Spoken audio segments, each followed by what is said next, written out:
Good morning and welcome to a new course about applications of ordinary differential equations. In this course, I'm going to talk about three applications, namely Newton's law of heating and cooling, the logistic model for population growth, and chemical reactions. As we saw last time, Newton's law of heating and cooling describes what happens to an object immersed in an environment of a different temperature. And it can be expressed as an ordinary differential equation. So Newton's law says that the rate at which the temperature of the object changes is proportional to the difference between the temperature of the object and the temperature of the environment. The hotter the object is by comparison to the environment, the faster its temperature will go down to the temperature of the environment. And the colder an object is by comparison to the temperature of the environment, the faster its temperature will rise back to the temperature of the environment. So this says that the rate of temperature change, so the derivative of the temperature of the object, is equal to a constant times the difference between the temperature of the object and the temperature of the environment. We're going to assume that the temperature of the environment is fixed and the temperature of the object is a function of time. The constant K, the proportionality constant here, is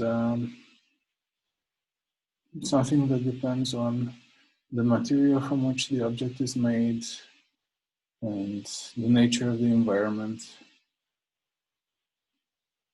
Notice that we assume that the object has the same temperature all throughout and the environment has the same temperature all throughout. So we could make this model more complicated, but that would probably require partial differential equations. Also, the proportionality constant K must be negative because the temperature of the object changes in the opposite direction from the difference. So if the object is hotter than the environment, then temperature of the object goes down. So the T object minus T environment is positive, then if the constant is negative, then the temperature of the object goes down, as it should. And if the object is cooler than the environment, then its temperature goes up. And one can establish by,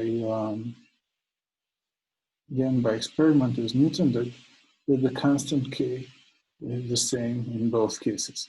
So if the object is the same and the environment is the same, then the constant K is the same regardless of these temperatures. Okay, now we have this ordinary differential equation. Let's solve it.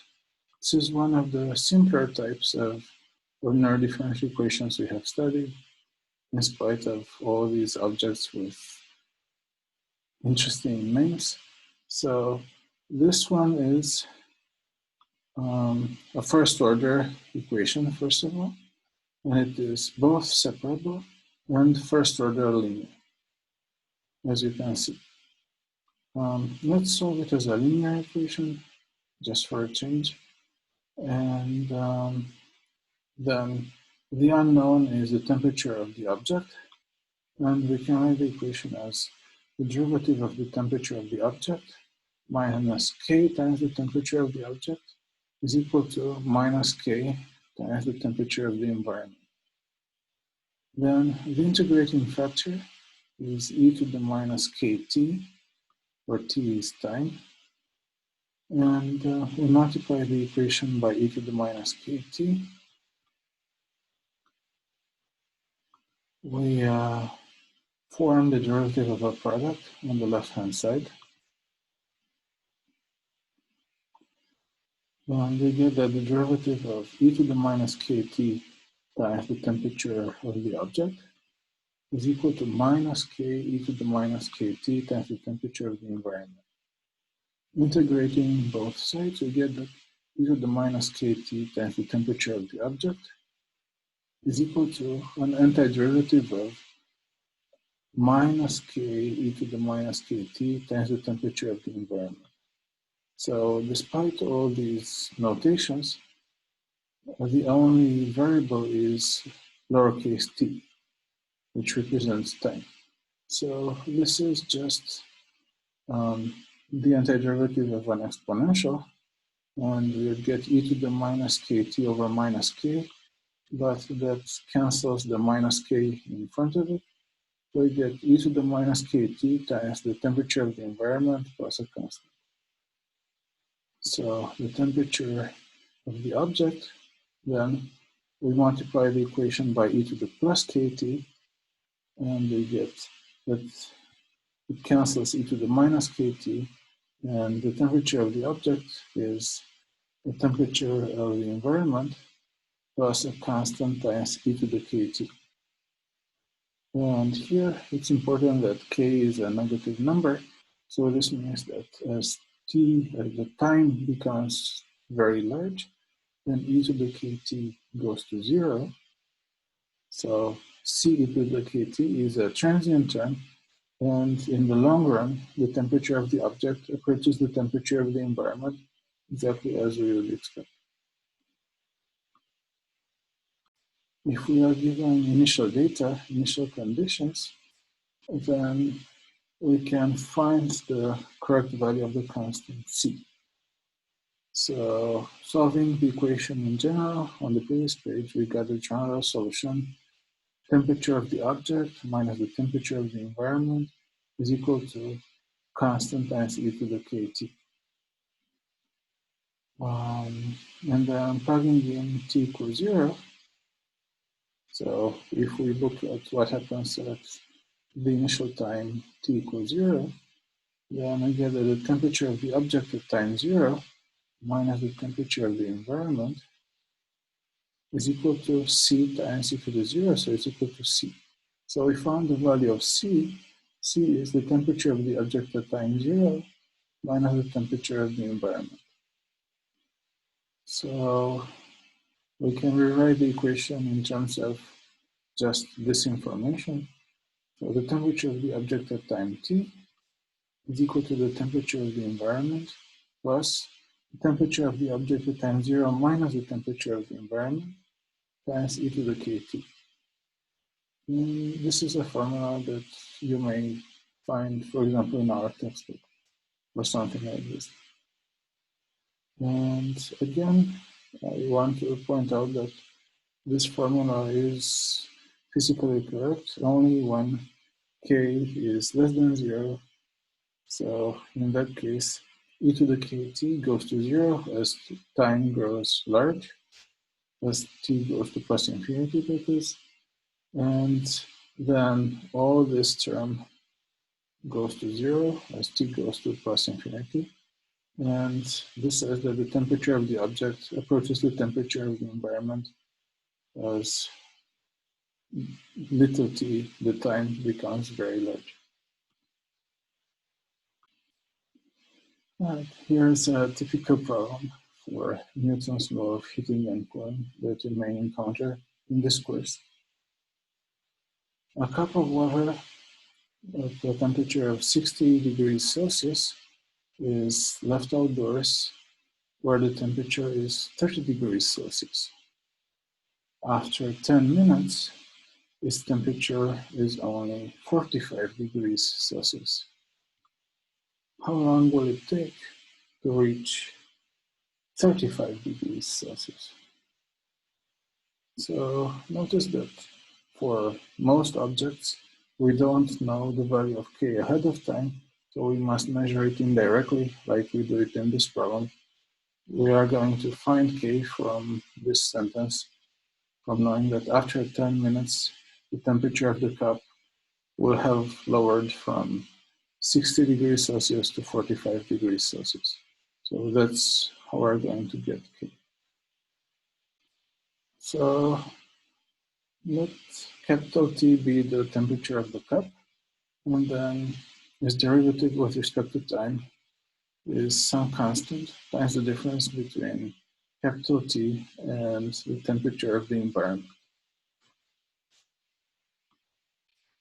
So solving the ordinary differential equation, we again get the same formula we used on the previous slide, namely the temperature time T of the cup is equal to the temperature of the environment plus the temperature times 0 minus the temperature of the environment times e to the power kt, where k is a negative number.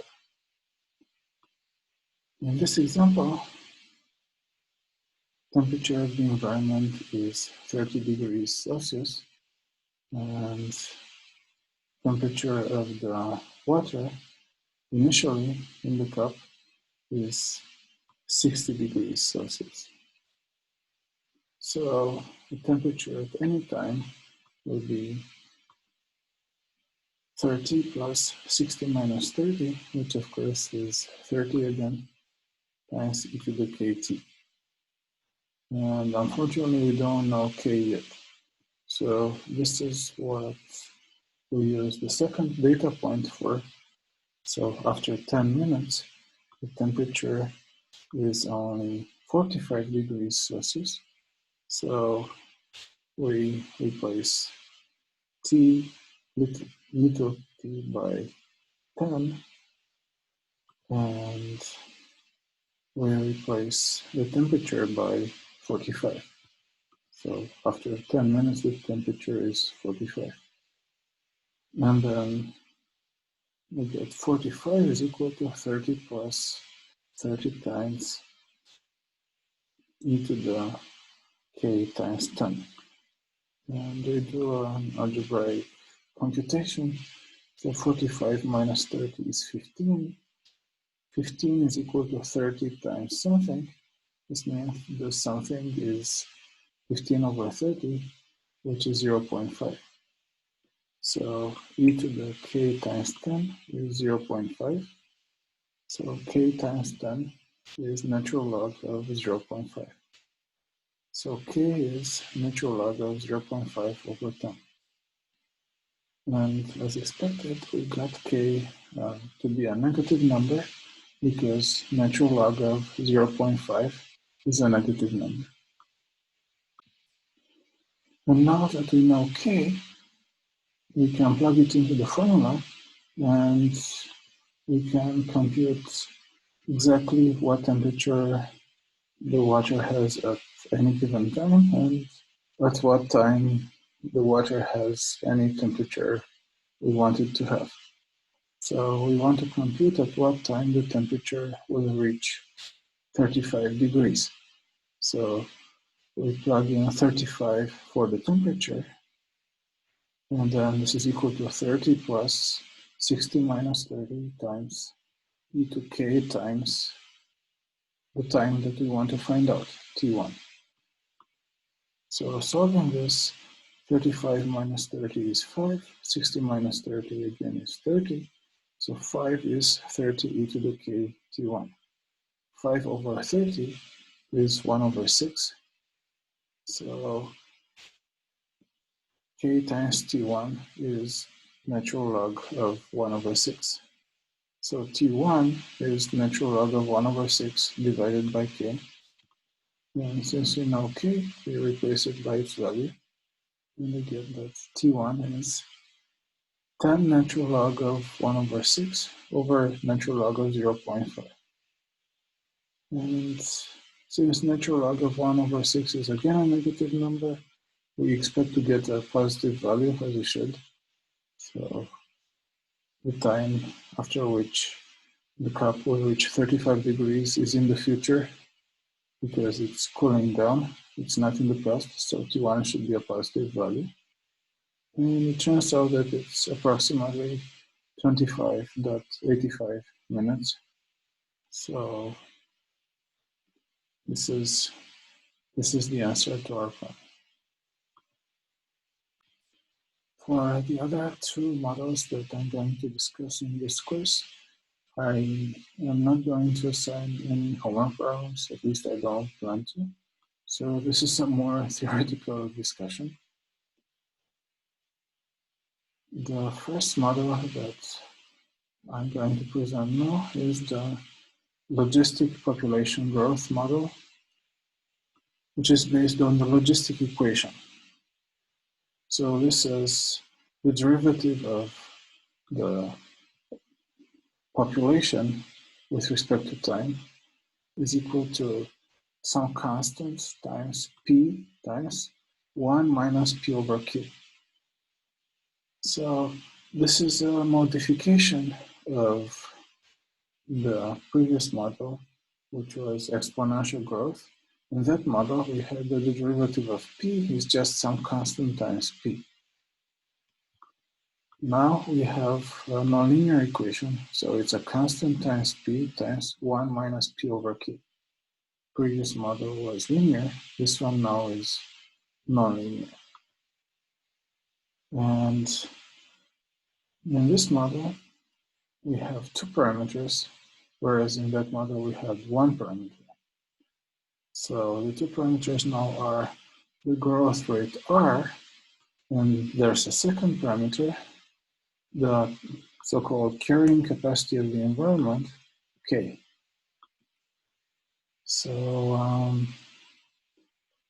for example, if the environment is a petri dish for bacteria, then the population will only grow until the dish is full or until the nutrients have run out. So this is a more realistic model than exponential growth, where the population would grow exponentially forever. So this is implemented in the model by assuming that the actual growth rate of the population, so dp over dt, is not proportional to p. So there's not a constant growth rate times p, but instead we have r times 1 minus p over k as the proportionality constant. So this says that the growth rate approaches zero as the population approaches the carrying capacity of the environment. So as capital P approaches capital K, P over K approaches 1, so 1 minus P over K approaches 0.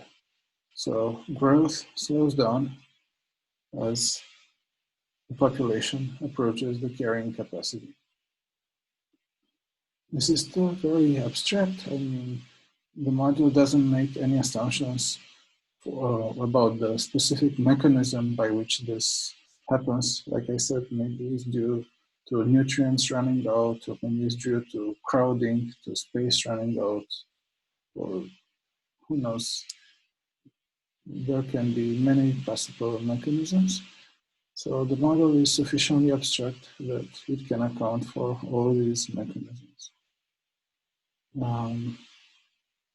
This model was first proposed by Verhulst in 1838, not long after Malthus proposed his model of exponential growth.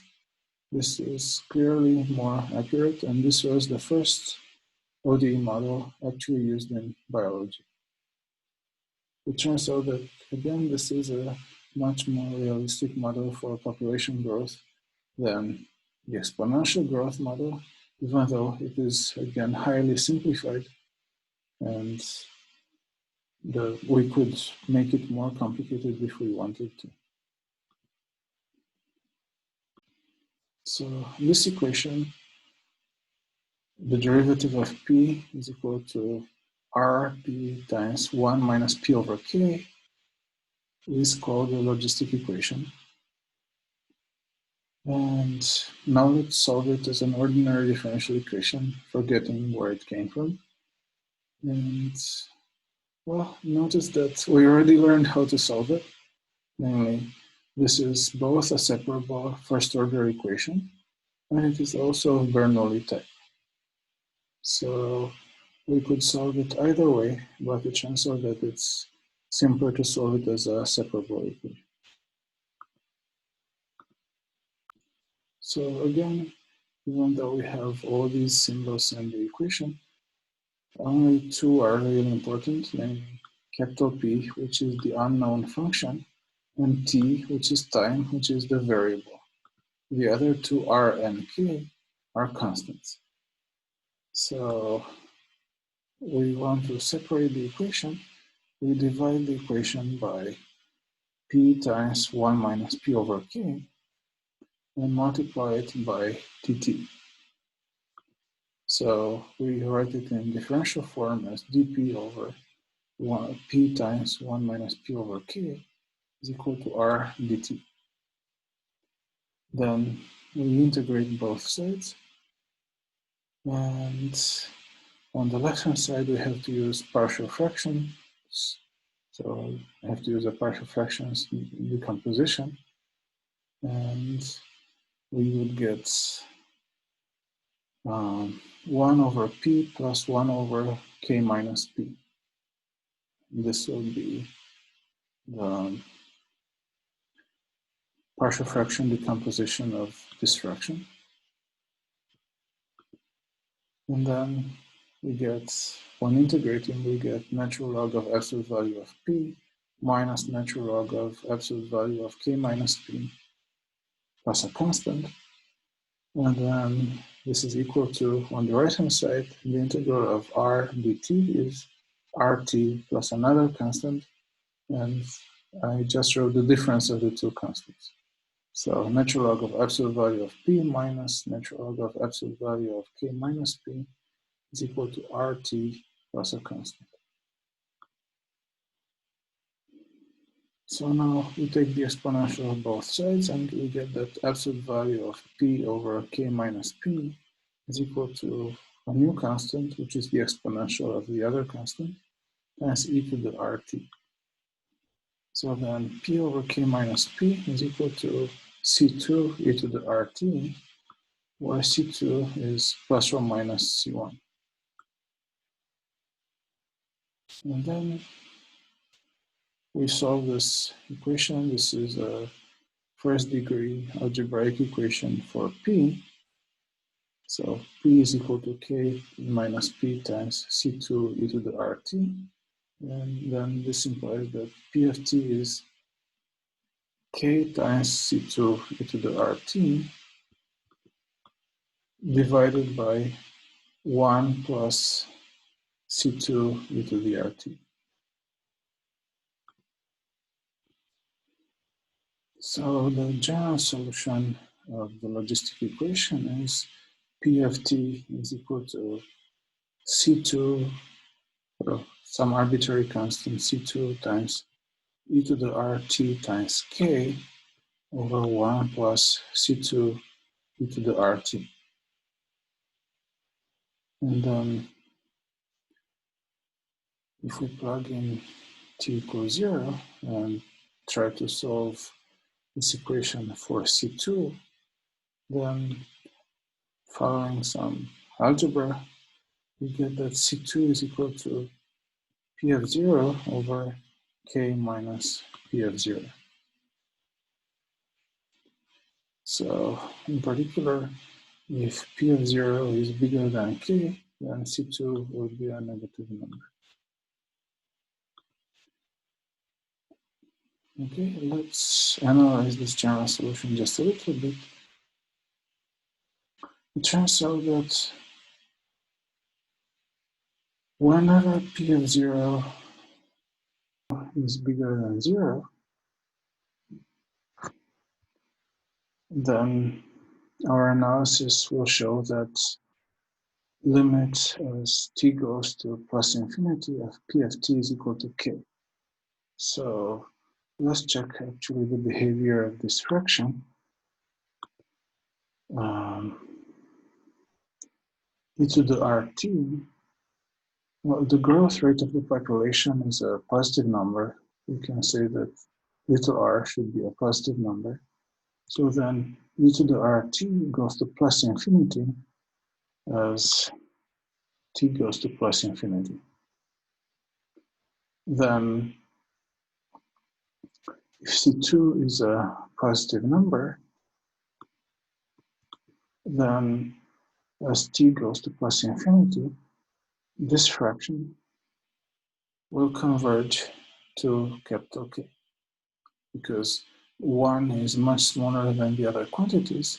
And then if e to the rt is very large, then we can neglect 1 in the limit, and we just get C2 e to the RTK over C2 e to the RT, which is equal to K.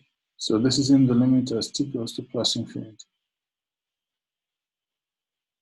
If the same is true if C2 is a negative number and it's less than minus 1. Whereas if C2 is a negative number between minus 1 and 0, then the denominator will cancel at some point in the future. So this solution will have a vertical asymptote. But in any case, if p of 0 is bigger than 0, then we are in one of the two good cases. Either C2 is a positive number, or it's a negative number less than minus 1. And p of t converges to k as t goes to plus infinity. So, okay, with this analysis, which you can check or not,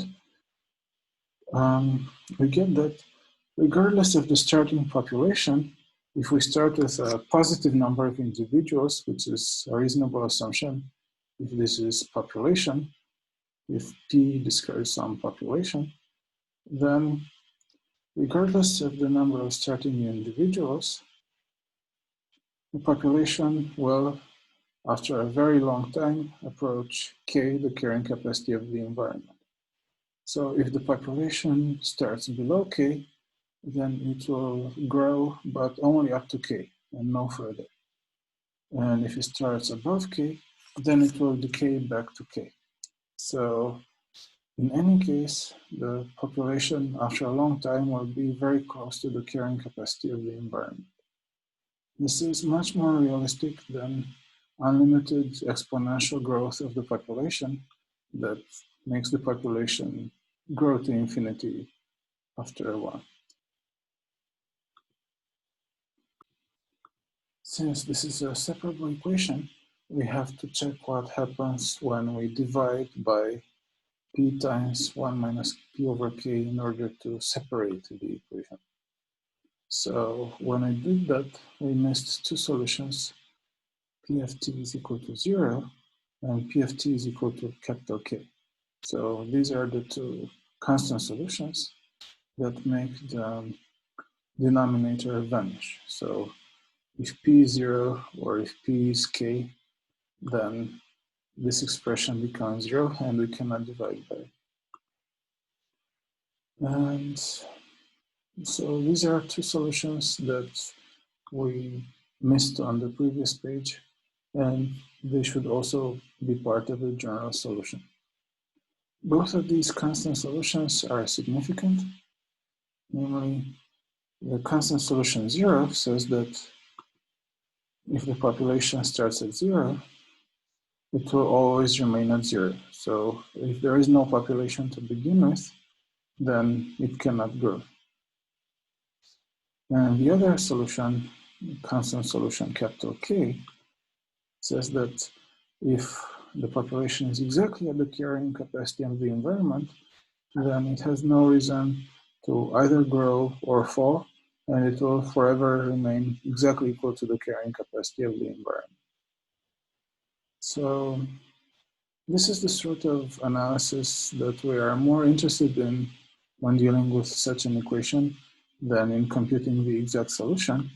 I mean, we can definitely compute the exact solution as we already did, but we are much more interested in learning whether solutions are stable or not, how solutions behave after a long time period, and other such more abstract information. The reason for that is that our model is highly simplified and it does not maybe describe population growth exactly, but we can draw some general conclusions from such a general model, like what I just said. For example, every solution that starts with positive population will converge after a long time to the carrying capacity of the environment. And of course, if we start with zero population, then the solution will always remain constantly equal to zero. So another model which, interestingly enough, reduces to the logistic population growth model is a simplified model for epidemics. So this model describes the spread of epidemics in a closed environment in which all participants interact. This is a highly simplified model. It assumes that nobody dies from the epidemics.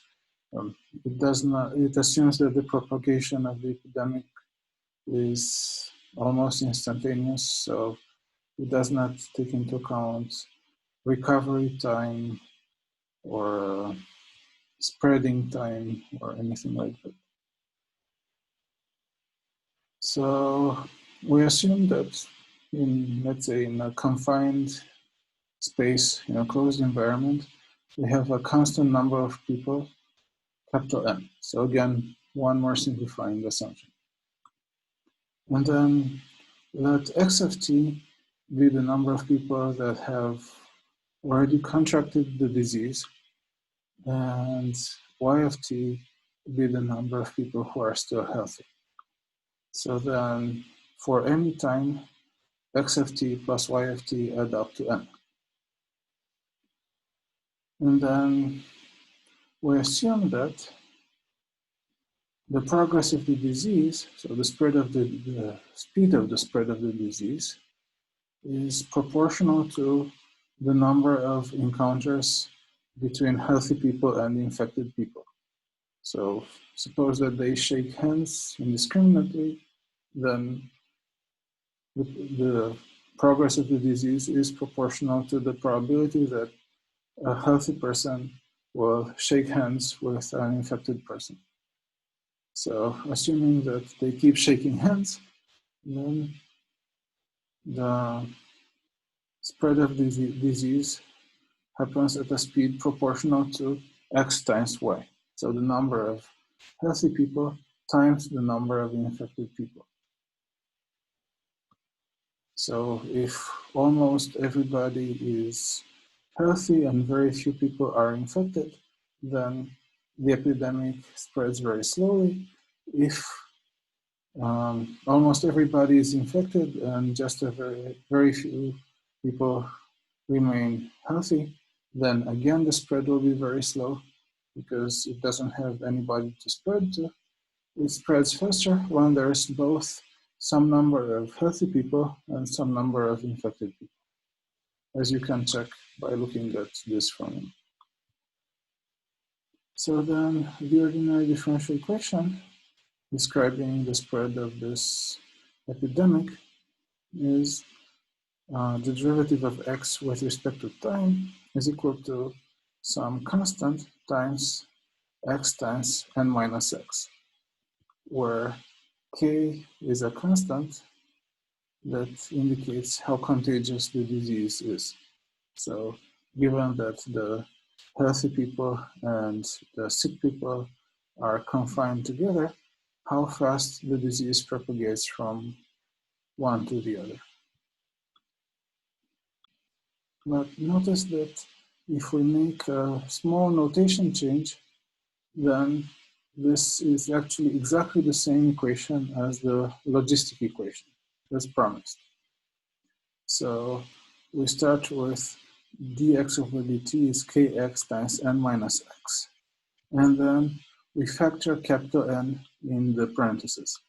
So we write this as 1 minus x over n times capital N. And then if we redenote the variables and the constants in this equation, then this is exactly the logistic equation. So x, which is the number of infected people, corresponds to P, which is the population in the population growth model. And then if we denote R equal Kn, then this is the R in the logistic equation. And finally, if we call capital N K, then this is the K in the logistic equation. So it turns out that the spread of epidemics in this model is modeled by the logistic equation. The carrying capacity of the environment is the total number of people into which the epidemic can spread. And the growth rate is this product of two constants, K and capital N.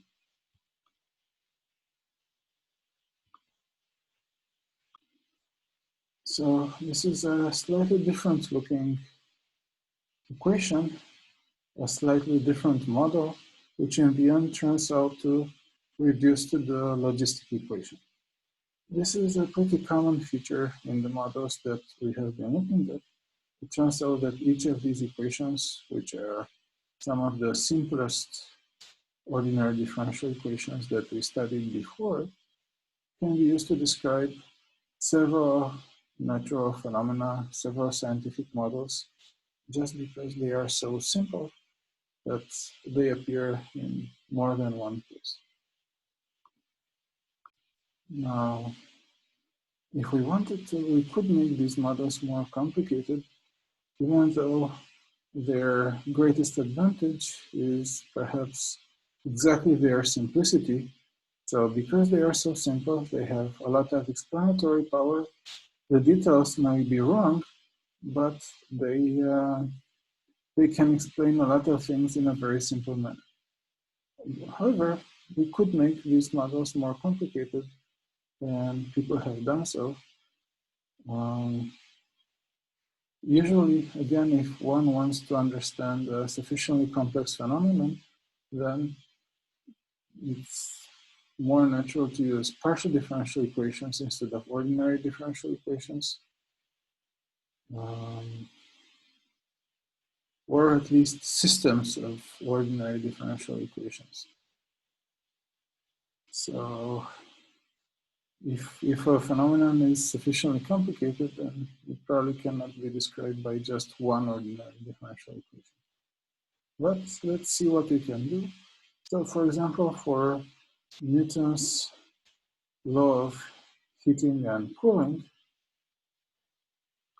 it says that the temperature of the object, derivative with respect to time, is equal to a constant times the difference between the temperature of the object and the temperature of the environment. So in order to get a nice and simple solution, we assume that the temperature of the environment is a constant. However, the model is still true if the temperature of the environment fluctuates a little bit, so within reasonable limits so that no other physical phenomenon comes into play. So we could let the temperature of the environment be a function of time, a non-constant function of time. And then if we do this, this will still be a linear first order equation, which we would know how to solve. It's just that the solution will become more complicated because it has an extra complication in it. It has this non-constant function instead of a constant. But we would still know how to solve it. It just involves an integral. Or another example, let's see. So let's look at the logistic equation. In the logistic equation, again, we have two constant parameters, one of which is the rate of growth, R, and the other one is the carrying capacity of the environment, capital K, which modifies the rate of growth as P approaches capital K. And then one thing that we could do is, initially we said that this is an isolated population for which we have no arrivals or departures. But we could allow the population to grow and shrink from other sources as well.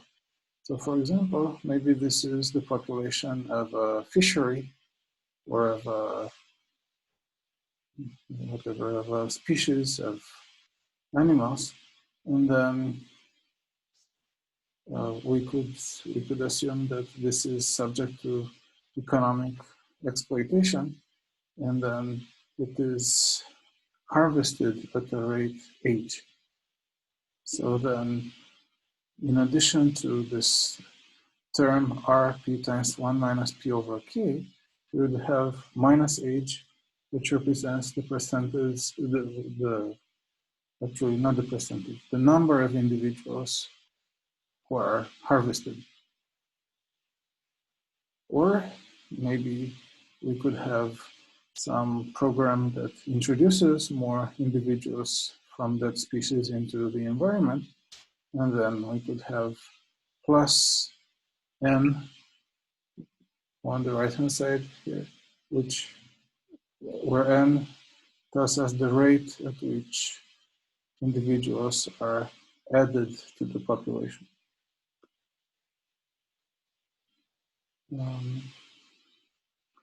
Or we could again replace these constants r and capital K by functions of time. For example, the carrying capacity of the environment may fluctuate naturally, maybe as a function of seasons.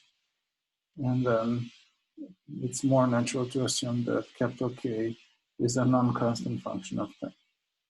So all of these models can be made as simple as we want, which is what we are studying in this course, or they could be made as complicated as we want by introducing extra factors, extra parameters, and making the constants in the models non-constant. However, we're not going to solve the equations in this generality. We are happy with the models as they are. And as I said, they have a sufficient explanatory power to explain some interesting natural phenomena as they are.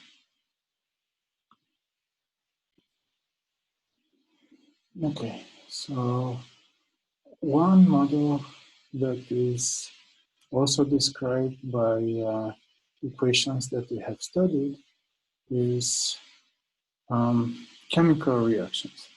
So we can use ordinary differential equations to describe the reaction speed and the concentrations of reactants over time. So consider a chemical reaction of the form A plus B combine and produce X. So this is not the most general possible chemical reaction, but it is sufficiently representative. So we have one chemical compound A that combines with another chemical compound B, and they produce reaction product X. For example, hydrogen ion plus hydroxyl ion combine and produce water in such a chemical reaction. Then, in general, let A of T be the quantity of the substance A at time t and B of t, the quantity of the substance B at time t, and X of t be the quantity of the reaction product X at time t, all measured in moles. So I want one molecule of A to combine with one molecule of B and produce one molecule of X. So if we measure all the quantities in moles, then this means that some amount of A combines with an equal amount of B to produce an equal amount of X. Okay, so now let A0 and B0 be the initial amounts of the substances A and B. Then as the substances A and B are consumed, the substance X is produced.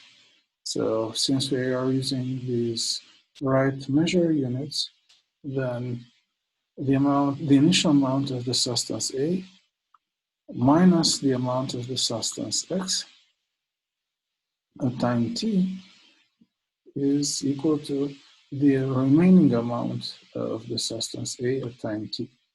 And same for B. So X at time t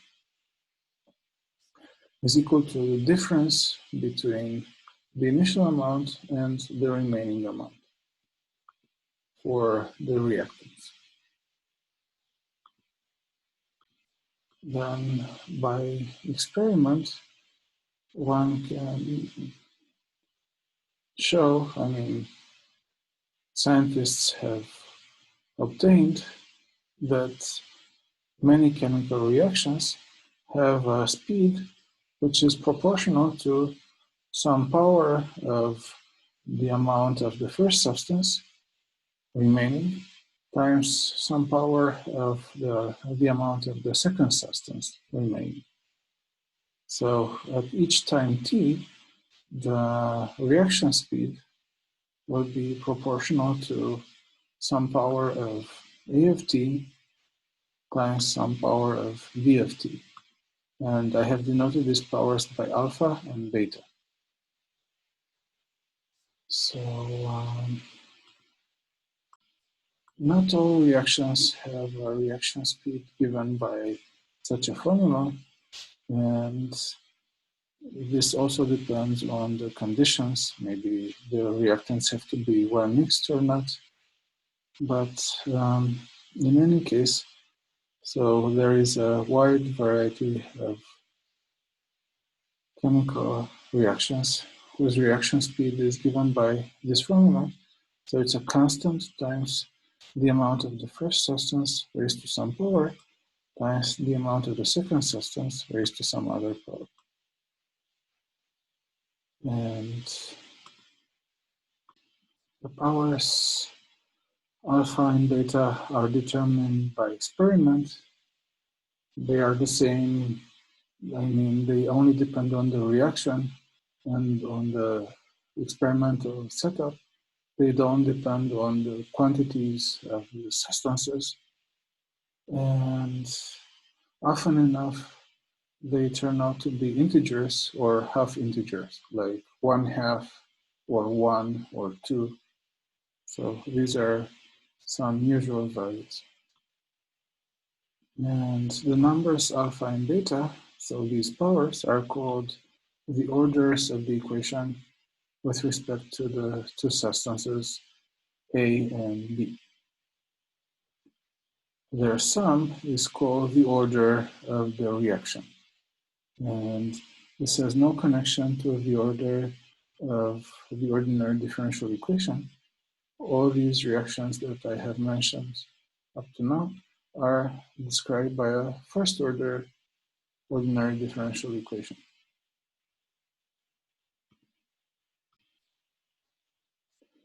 So then the order of a reaction does not have to be an integer. In general, the order may not even be defined. if the speed of the equation is given by a more complicated formula instead of this. But however, there are sufficiently many equations whose reaction speed is given by this formula that this is included as a model in our textbook. Okay, so if the reaction speed is given by this quantity, so K times the quantity of the first reactant to the power alpha times the quantity of the second reactant to the power beta, we express both of these things in terms of just the reaction product X. So A of t is A0 minus X of t, and B of t is B0 minus X of t. So the amount left at time t from A is the initial amount minus the amount that was created by the reaction of X, and same for B. So the difference between the initial amount and the amount of the compound X that was produced is equal to the amount of the compound B that's left at time t. So now we have an ordinary differential equation just in terms of X. So the reaction speed is the speed with which X has been produced. So dx over dt is equal to K times A0 minus X to the alpha times B0 minus X to the beta. So notice that this is always a separable first order differential equation. It's probably not an equation of Bernoulli type, as you can check. So still we can solve it as a separable first order equation. We can always solve it up to a point. The integrals that we get may be too hard to compute by elementary functions. So we don't always know how to compute these integrals. Maybe they involve some special functions. However, the most interesting case for us is when the two powers are both 1. So alpha is 1 and beta is also 1. Then these are called second order reactions, and let's solve them on the next page. So the equation of a second order chemical reaction will be dx over dt is equal to K times A0 minus X times B0 minus X, where A0 and B0 are the initial quantities of the two reactants expressed in moles. K is the proportionality constant that contributes to the reaction speed, and X is the quantity of the reaction product X. Then we can solve this as a separable equation. So we get dx over A0 minus X times B0 minus X is equal to K dt. We integrate both sides. Again, we need to decompose this fraction into partial fractions in order to compute the integral. And we get something like 1 over B0 minus A0 times 1 over A0 minus X minus 1 over B0 minus X. And then when we integrate, we get 1 over B0 minus A0 times natural log of absolute value of B0 minus X minus natural log of absolute value of A0 minus X. And then on the other side, the integral of K dt is Kt plus a constant. So don't forget that most of these letters represent constants in our formulas. this is what happens when I deal with these models. So the only unknown is x, and the variable is t. All the others, k, a0, and b0, are constant. So after integration, we take the exponential, we get rid of the absolute value, and eventually we get a formula for x of t. So x of t is b0 minus a constant times e to the b0 minus a0 kt times a0 over 1 minus a constant, same constant, times e to the b0 minus a0 kt. So of these numbers, a0 and b0 are probably known to us because they represent the initial amounts of the reactants. And k is a constant that determines the reaction speed. It can be found by experiments. What about C2? So C2 depends on the initial data, which in our case means it depends on the value of x at time 0. So it turns out we also need to know, of course, the value of the amount of the substance x at time 0. Probably it's 0. Probably we start with no reaction product. So if we know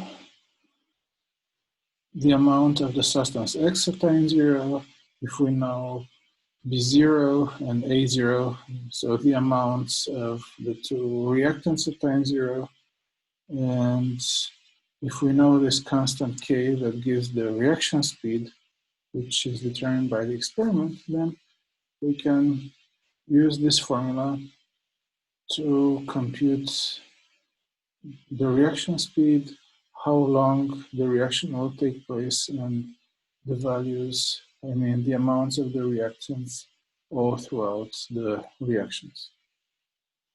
Right.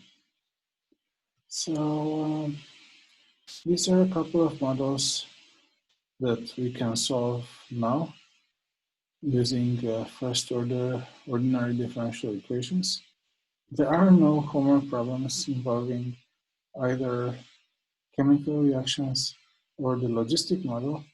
So next time we'll continue with a couple more models, which will probably be more interesting and will also appear on the homework, as you can check.